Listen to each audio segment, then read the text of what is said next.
Samantala, balikan po natin ang kwento sa pagbabalik Pilipinas ni pambansang kamao Manny Pacquiao at nasa linyang telepono kasama nating si Bam Alegre. Bam? Sige, kasalukuyan tayo. Nasa motorcade pa rin. Kasama natin si pambansang kamao Manny Pacquiao at yung kanyang buong entourage. Kasama rin si Mami D. At mula kanina pagdating nila ng 4:48 p.m. hanggang ngayon, walang patin sila sa pagkaway sa mga tao at yung buong lungsod halos makikita mo sa gilid ng mga kalsada, sinasalubong yung kanilang maging native son nila at narito naman pinaghandaan ng lokal na pamahalaan ang Heroes Welcome na mula sa iba't ibang mga speaker hanggang sa mga masaya mga performer. At sa ngayon, didiretso tayo sa City Hall kung saan inaasahan na magkakaroon ng press conference si Pacman. Balik sa'yo, Jiggy. At Bam, medyo madilim na, no? Yung after nung press con, mag-iikot pa ba siya dyan sa syudad mismo o diretso ng balik nila sa Sarangani? Okay, basta hindi pa natin matuko yung kanyang official schedule dahil busy pa siya. Pero I think meron ding stopover sa kanilang mansion sa General Santos City. Dapat part talaga itong original itinerary sa Sarangani. Pero sa ngayon, yung press con doon na mismo sa General Santos City gagawin. Yun yung naging adjustment ngayon.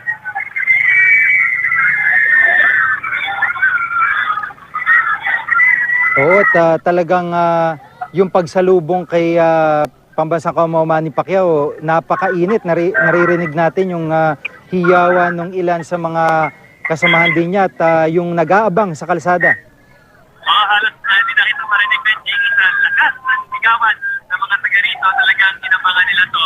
Lalo mas compete sila dahil sa positive napakagandang performance daw ng ating pambansang kamao sa kanyang muling laban kay Crystal Jimmy. Sige.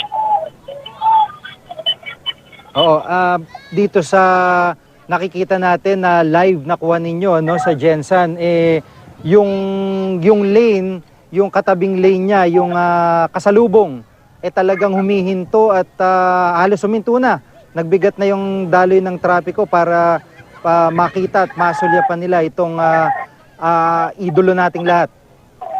Oo, lalapit na itong busy talaga sa palengke na area ito. Hindi lang basta huminto yung traffic, bubutina pa sila para ipakita yung kanilang suporta dito sa kanilang kababayan. Sige.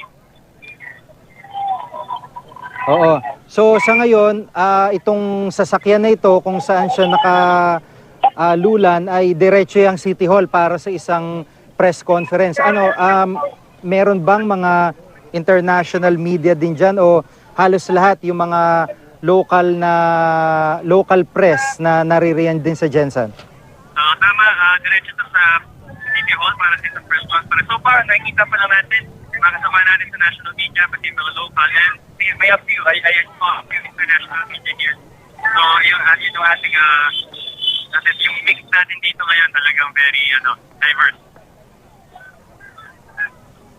Maraming salamat, Bam Alegre.